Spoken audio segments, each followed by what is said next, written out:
Welcome into A to Z Sports Prime Time on a Tuesday night. Hope everybody's having a wonderful evening. We are here tonight to discuss a really cool retirement ceremony for one of the greatest Titans to play for this franchise, certainly in the last 20 plus years of Titans, actual Titans football, as opposed to Houston Oilers. We're going to talk about Delanie Walker tonight and his significance to the franchise. You'll hear from Delanie, obviously, from his retirement press conference today. We will also discuss where your favorite Delanie Walker moment, because he was a bright spot when there was not a lot of good things that were going on for this football team at the time. Obviously, towards the end of his career, things improved substantially, but he is somebody who was a foundational piece to help them get right. We'll do a gone viral video, and we'll laugh at some things that Chris Collinsworth, I think, is intentionally doing in the middle of the Sunday Night Football broadcast, which I hope that it's intentional. If not, it's becoming weird. But anyway, we have a lot of different things to talk about here this evening to go through and discuss regarding one of the best players to ever play for this team, Tiffany Cockrell. I don't know how to take this comment because I assume it is not meaning. Maybe I just need to get my mind out of the gutter. But Tiffany Cockrell says, I've yelled out Delanie's name more than my husband over the years. I'm not sure that she meant that in the way that I might be reading it as, but if you did, either way, Tiffany, bravo. Either way. We're going to have a good show tonight. I can already tell. The comments are alive and well. Before we get started, need you guys to share this show on Facebook, on YouTube, on Twitter, and on Twitch. If you're hanging out on Twitter, please retweet us. That's in the bottom right-hand corner of your screen. If you are on Facebook Live, you can share. You can share now to public. That's how your Facebook friends get involved with what we're doing around here. If you are on YouTube or Twitch, like DeMario Patterson or TK, you can like the video. You can subscribe to the channel if you haven't done so already, and we would appreciate your participation that way too. Now that more of you are here, more of you guys will continue to pile in as we get things rolling on a Tuesday night. Welcome into A to Z Sports Prime Time from the Superbook Sports Studios. I'm your host, Buck Rising, if you didn't know, and I'm proud, as always, to be presented to you by our friends at Superbook Sports, where you can go to have your first bet matched up to $1,000, win or lose, in the Superbook Sports app.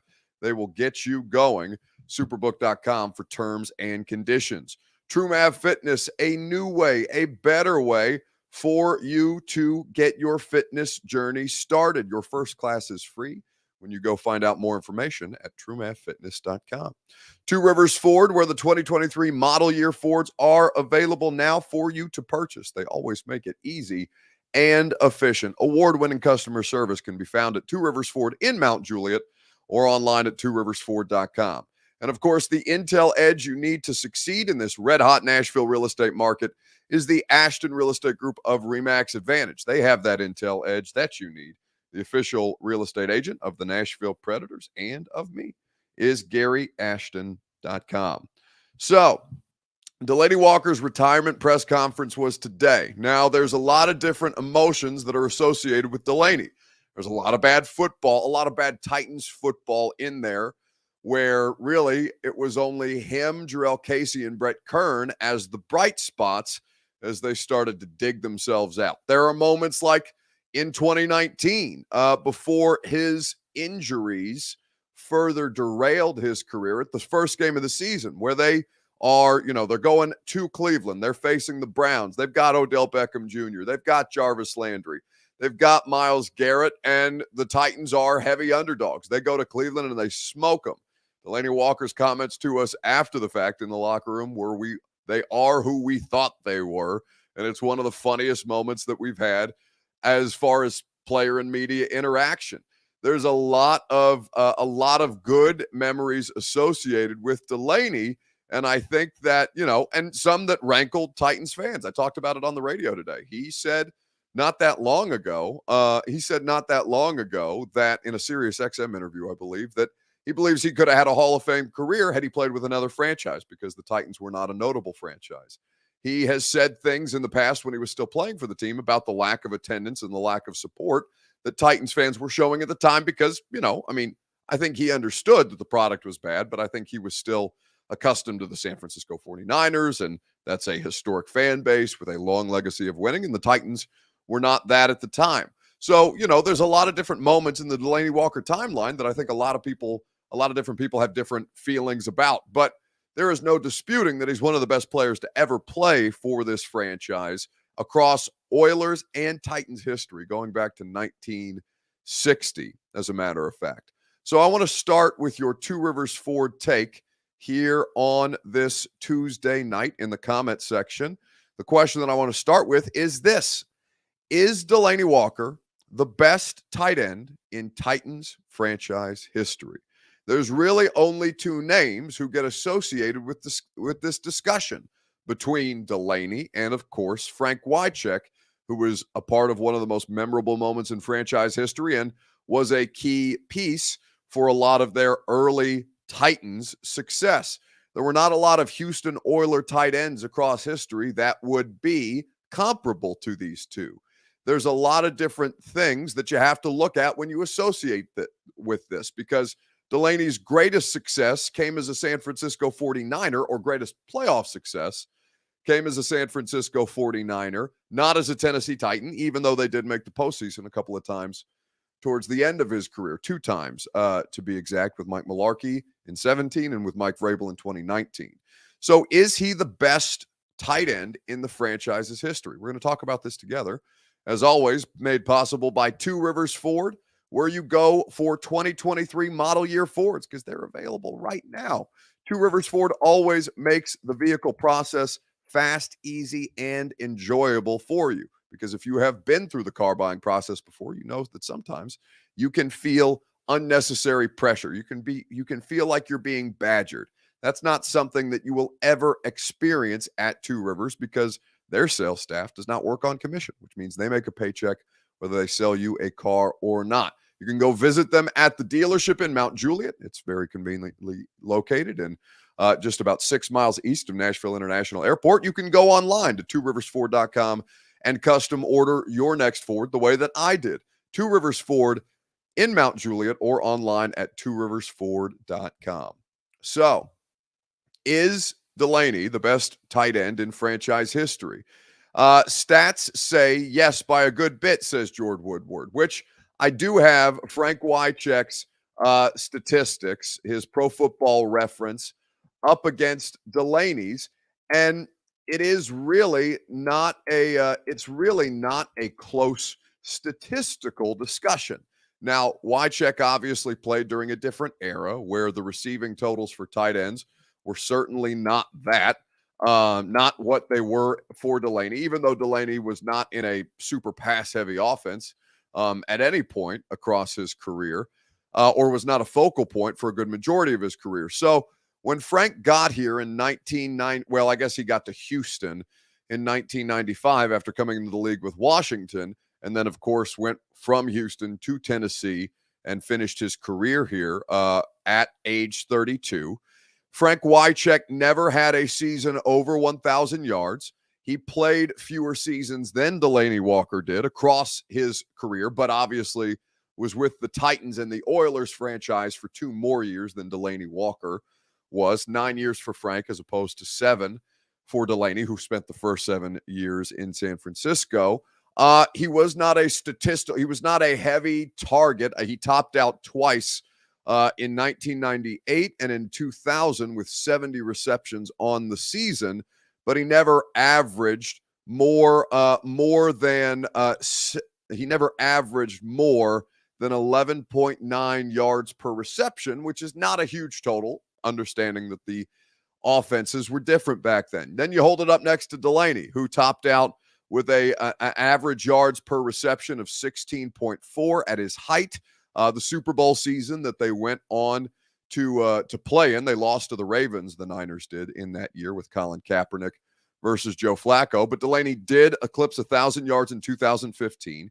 There are only 3 players in the history of the franchise who have caught more passes in a single season than Delanie did in 2015 when he had 94 receptions. There's a lot of, it's a smaller sample size with the franchise, but the numbers are very much in favor of Delanie. Drebe says he still says Delanie number one. Brian Malone believes him to be number two behind Frank Wycheck. George Woodward says, what are the reasons for saying Wycheck? Nostalgia? Yes, and by the way, nostalgia matters. Frank was one of the core foundational pieces when they came to Nashville. When they came to the state of Tennessee before they ultimately, made Nashville their home. Nostalgia is a big part of both of these conversations. People have very fond memories of Delanie. People have similarly fond memories of Frank. Frank was an institution before Delanie Walker was even, a thought at that point.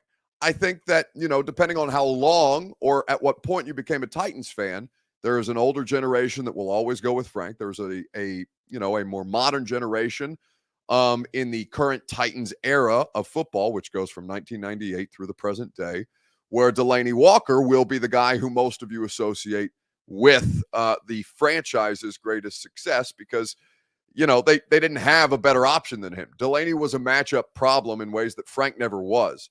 I would say from a player standpoint, again, understanding that they played in different eras, from the perspective of the player and how he was able to be deployed as a weapon against the defense and how defense had to account for Delanie versus Frank, I would say that Delanie absolutely, without question, was a superior player at the tight end position. They're different tight ends.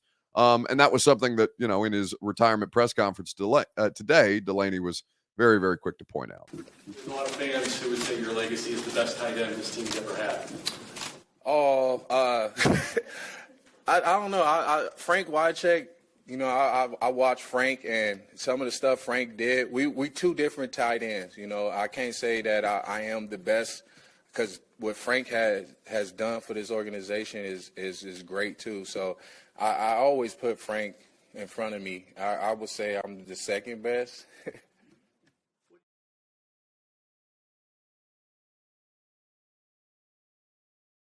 I think that's a very modest position by Delanie, who is not necessarily known for his modesty, but he is known for his respect for people who came before him and for people who are considered, NFL legends. Frank Wycheck is a legend, not just because he was a part of one of the most famous plays in the history of the sport with the Music City Miracle, but because of what he means to this city and to this franchise. Nate John says of Delanie Walker, he does not complain, or that Wycheck doesn't complain about the Titans costing him the Hall of Fame. Well, Nate, I disagree with Delanie that he had a Hall of Fame career. You can't have the first 7 seasons of lacking statistical production because he just, he played with Vernon Davis. He wasn't a featured player there. But I do absolutely agree with him that he was wildly underrated because he played here. I think Jurrell Casey could make the argument that he was wildly underrated because he played here. Delanie was a top 5 tight end during his era of football. You couldn't say that about Jurrell Casey. Hell, Delanie was top 3, I think, with some of the most famous names, the Kelseys, the Gronks of the world. There is, Delanie may feel differently in private, personal moments where he's not up in front of a press conference and he's just, deferring to Frank out of politeness or good manners. But yeah, there's no question that Delanie playing here during the time that he played here absolutely impacted how people view Delanie Walker. Because I think if you asked NFL fans in 31 other markets how many Pro Bowls Delanie Walker would make or had made, I bet that most of them would only say 1 when he ended up being a 3-time Pro Bowler and led the Titans in receiving yards in 4 different seasons across the 7 seasons that he was here in an offense that doesn't throw the ball like that. So, I think that there's a lot of this that comes into play, but no, certainly a lot of people would yearn for the days of peak Delanie Walker because there was a Titans tight end mentioned in a trade today that we will also mention here in just a second. I will tell you what that situation is quickly, but first I'll remind you that TrueMav Fitness is where you go to start your fitness journey today. They will get you on the right path. They will help you no matter what your level of fitness is. If you are somebody who's been out of shape for a while, haven't been necessarily focused in that way, you've become busy, you have a million different things going on in your life, as we all do. Sometimes you lose track. You can start at TrueMav Fitness today, and they will put you in a position to succeed where you are feeling challenged, but not overwhelmed as you work your way up into a higher level of fitness. if you are somebody who is in physically good condition, but wants the opportunity to push themselves, True Math Fitness's boot camp classes can do that for you as well. They have personal training if you want a more specific approach. They have an open gym concept if you're somebody who likes to work out on your own time. TrueMavFitness.com for your first workout fee and free and for membership information. So, as far as the Titans tight end trade situation is concerned, this was something that was brought up by Jeremy Fowler on ESPN.com today. It was just basically 2 weeks to go before the NFL trade deadline, like notebook dump. And he just a brief passing note about Austin Hooper as a name to keep an eye on at the trade deadline. Now, here's why I don't think Austin Hooper will be moved. Austin Hooper has now, it's only, they've played 5 games. The Titans have because they had the bye.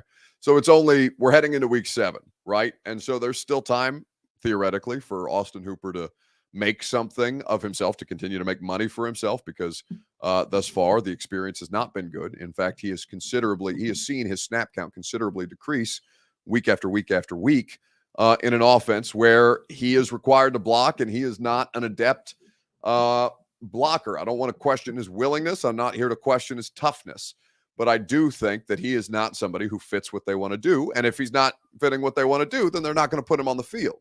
And that, obviously hinders his receiving production. He has 55 yards. He has 6 catches so far on the season.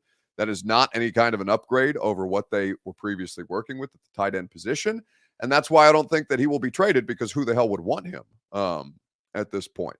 The 49ers, or rather, the Miami Dolphins have a better version of what, I think Austin Hooper kind of projects as right now. They have Mike Gesicki. They can't use Mike Gesicki because in Mike McDaniel's offense coming from San Francisco, the tight ends are required to block, and Gesicki's just a giant wide receiver, for all intents and purposes. So you look at a team like Miami getting ready to move on from Mike Gesicki, or actively seeking to move on from Mike Gesicki after having picked up an expensive 5th-year option situation on him, and they're just looking to get any asset that they can, because a guy doesn't block, they can't use him. I think that at this stage in the game, somebody trading, it's not a big contract that Austin Hooper has, but it's not a small contract either. And it would have, it's not like a lot of these competitors or contenders have a ton of cap space right now. Now, maybe somebody's looking for a complimentary piece that Austin Hooper can be a part of. I don't know that his price point necessarily lends itself to that of complimentary piece, but he's clearly and obviously third on the depth chart, I think. And, I think he's he's losing snaps to somebody who you never heard of in Kevin Rader, who plays more special teams than Austin Hooper does and is a more physical and willing blocker than you have in Austin Hooper right now. So I don't think he's a trade asset, because I don't think anybody would look at him and say, yeah, that guy is somebody I want at this stage in the game for a substantial amount of a cap hit that you would have to take on. Provided that the Titans don't eat money on that. And I don't think the Titans would be willing to eat money on that. If they're going to eat money, they might as well just keep him. So, it's not, I don't think it's notable that it was brought up by Jeremy Fowler. Jeremy Fowler is a hugely credible NFL reporter. But I don't think, he's making upwards of $6 million this year, Austin Hooper, and there's nothing there to be had. I don't think another team is going to look at that. Tennessee has obviously paid the signing bonus and things like that, so it's not a full $6 million cap hit that another team would be taking on, but it's still a lot of money for, a player who has not displayed the ability to be any kind of a net positive for a team that just desperately needed a warm body at tight end. Austin Hooper has not quite been that. Let's go back to Delanie, though, and let's talk about your favorite Delanie Walker moment across so many fantastic Delanie Walker moments. You'll hear from Delanie on that account, as a matter of fact, later on. We will discuss that right after I remind you that Superbook Sports is where you go to wager on all the action this football season. You can take the Vite to Vegas on postseason baseball, on hockey, which I believe the Preds are just getting ready to play a game. I think it's on ESPN. Let's find out, as a matter of fact. ESPN. And while you get ready to, sure enough, the Los Angeles Kings and the Preds getting ready to start. Superbook Sports is where you go to wager on football, basketball getting ready to start up, hockey, baseball, and everything in between. Your first bet matched up to $1,000, win or lose, in the Superbook Sports app. Terms and conditions at superbook.com. Gambling problem? Call the Tennessee Red Line, 1-800-889-9789. So, your favorite Delanie Walker moment across so many good seasons. I think that, there was obviously, he was a bright spot for a lot of bad football. And when he was asked this question today, he brought up a moment where he wasn't playing with Marcus Mariota. He wasn't playing with Ryan Tannehill. He wasn't playing with the Jake Locker even. Zach Mettenberger was the corner or the quarterback at the time of one of the moments that Delanie Walker considers to be his most memorable play. Delanie, I always remember you when I hear your name. I think of quadruple coverage in Indianapolis and Marcus dropping it in the bucket. That's my lasting memory of you. What's your lasting memory? What's the play you remember? The play I remember, it was going to have to probably be against the Patriots. I just remember coming in that week and, they wasn't talking about us at all, just grunk. And this is just me. I ain't tell the team. I was like, I'm going to outplay Grunk today. And that's all I talked about. And I remember we were down and they came to me like, we need to play. And then Zach Mettenberger was the quarterback at the time. He threw me like a 5-yard pass, and I think at that point I was just angry. I was running out of anger, and I ran over like 2 people, ran down the sideline, jumped over somebody, stiff-armed somebody, and then ran for a touchdown. And I always remember that. That's one play I will never forget. I felt like that was probably one of my better plays in the NFL.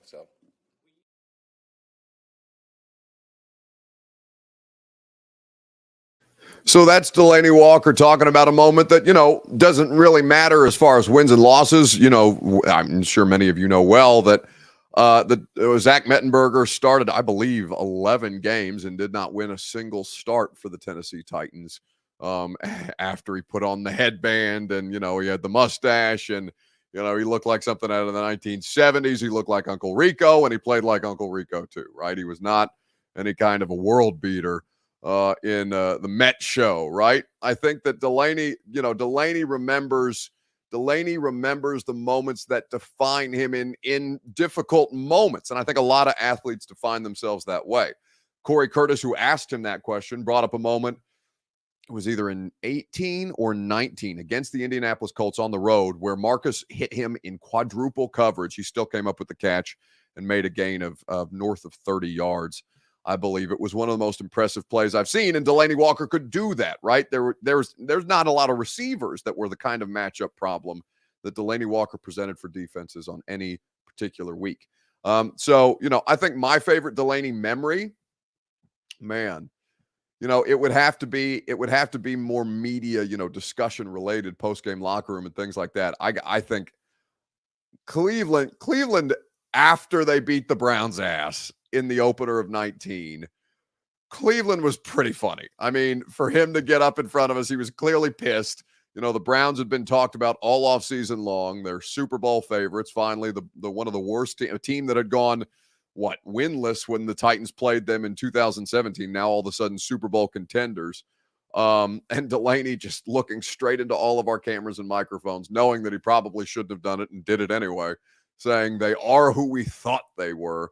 And absolutely, being a big part of the win that the Titans ended up getting on the road that day. He was such an honest, across the board and transparent individual that, there's just not a lot of those guys when it comes to professional athletes. A lot of professional athletes guarded. I understand why they are. It benefits them almost none to be able to be truly honest in moments where they feel like they need to be, because it can cause some controversy like Delanie obviously has across his career, whether it's, criticizing Titans fans for not showing up in the stands, whether it's talking about he believes not being a more legitimate Hall of Fame candidate because he played for a franchise that doesn't get a lot of looks elsewhere in the NFL. But, Delanie was always good enough that he could back up those kind of comments. There's not a lot of players who consistently operated at that kind of a high level, who could say some shit like that in a post-game locker room and then go out and do it again because he's Delanie Walker, and that's what he did, right? So I do think that Delanie was pretty singular that way. Bryce Erickson, let's see. Oh, that I can't read that comment. Never mind. The quadruple coverage one was awesome that the reporter mentions, says Derek R. Yeah, it's still one of the most memorable Delanie plays that I've seen. He also has a rushing touchdown on his resume. Got 38 total touchdowns across his NFL career. One of them on a tight end jet sweep on the goal line. Not a lot of tight ends capable of pulling that off. Joseph Mitchell says, my favorite of Delanie plays when he stiff-armed the Patriots defense, ran for a touchdown. The one that Delanie just mentioned is one of his favorite plays. MB says, I never took Delanie's comments the wrong way. The media and the fans say the same thing about Tennessee. Yeah, I wasn't even being paid at the time. I was an unpaid intern at 102.5 right out of college, working with Derek McFarland and Derek Mason, who obviously is one of the most prolific receivers in Titans franchise history. And I remember Darren really going after Delanie after he made the comments about, people not showing up for Titans games. And the whole position was, hey, man, you just got here. Like, you can't talk to these people like that. Delanie had been there for a couple of years at that point. I think that was 2016, maybe 2000. No, I was being paid in 2016. I believe 2015 would have been, my first year out of college, 2015. Still, unpaid intern out of college and, loading trucks at UPS at night to make my rent. But I think that when you look at the situation for Delanie, like he came from the 49ers, where 49ers fans supported plenty of bad teams. 49ers fans support plenty of good teams. 49ers fans have won all manner of championships, and they have a longer history of sustained success where they're going to continue to show up no matter. It's kind of like Browns are different, but the Browns fans, no matter how bad they are, they do tend to show up consistently for them. I think that, what's another fan base that you can consider? The Cowboys are a tough one. I think there's so many national Cowboys fans beyond like who actually attend the games, that maybe the Cowboys is a bad example. Anyway, point being, I think you look at this situation and you say that Delanie Walker, I always appreciated that honesty. And sometimes he was too real for people, but most athletes are not at all real, right? They are totally different people than how they handle, media discussions and discussions with the fans. And I think Delanie is one of the best examples of somebody who is just thoroughly Delanie to his core, right? So let's talk about something that was thoroughly uncomfortable on Sunday Night Football. Chris Collinsworth making some I don't know. Well, let's talk about this together. Chris, I'm just going to leave it at this because I'm sure many of you know what I'm talking about. Do you think Chris Collinsworth is doing this on purpose? Do you think Chris Collinsworth is doing it on purpose? If you don't know what it is, I'm going to show you. And if for those of you who listen back to the show on podcast, you're going to hear it from a call on the Sunday Night Football game from this most recent week. Do you think Chris Collinsworth is doing it on purpose? Is simply the question that we will ask you. Absolutely. Right after I remind you that the Ashton Real Estate Group of RE/MAX Advantage is where you go for the Intel Edge. We're doing Titans Intel tonight. We're doing Delanie Walker Intel tonight. As a matter of fact, the Ashton team will get you the intel in the Nashville real estate market you need to succeed. The Preds about to play the Kings. Gary, I know, is in attendance because he's the official realtor of Smashville. Gary is the official realtor of not just A to Z Sports Primetime, but of my radio show, because Gary only does the best business for everybody that he comes into contact with. That's why I endorse Gary Ashton, because I bought my home through the Ashton team. Could not have been happier about it. Could not have been happier about how my property value has increased because of where Gary helped me find my home. The Ashton Real Estate Group of RE/MAX Advantage at GaryAshton.com. So, simple enough. Is Chris Collinsworth doing it on purpose? Did he slide in with the comments as Steven 1986? Well, I will say this to you. He certainly tried to slide something in there, I think. I don't know if it was on purpose or not. Taste of Landon Dickerson coming right down your throat. Taste of Landon Dickerson coming right down your throat.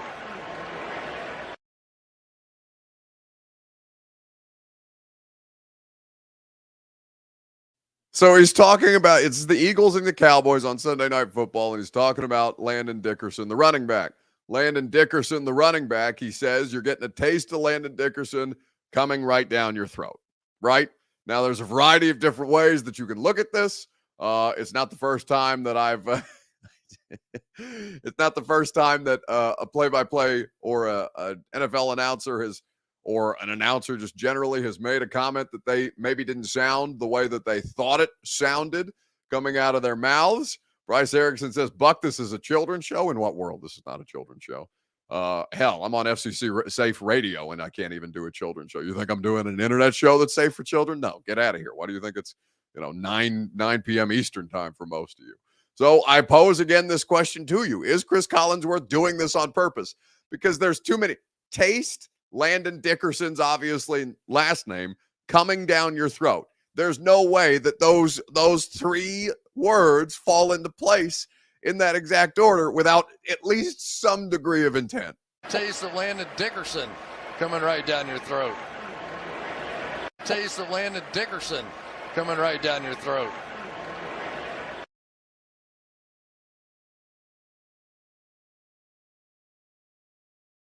It's all of that coupled with the way that he emphasizes Dickerson. It just makes me laugh. I hope Chris is doing it on purpose because that would be laugh out loud funny. I cannot say for sure, though, but I certainly hope so at this point. All right, we end on a funny note here on A to Z Sports Prime Time. Always a pleasure to spend some time with you on Facebook, YouTube, Twitter, and Twitch. If you haven't liked the video, do us the courtesy of doing that on the way out the door. Radio show tomorrow at 10 a.m. We're getting ready for Colts and Titans here at Nissan Stadium this weekend. A lot of big matchup discussions to talk about. A lot of interesting movements since in the short time. Hell, it's been, 16 days since these two teams last played a game. But even still, there have been a lot of developments for Indianapolis that are significant thus far. We'll talk to you about that tomorrow on the radio show. If I don't catch you tomorrow at 10 a.m., I'll see you tomorrow night on A to Z Sports Prime Time. See you guys. All right, we haven't scored a point since I came in here. I am gone, guys. What? That's but it? We got a couple more questions. Peace out. No, that's it. Peace out by the GM.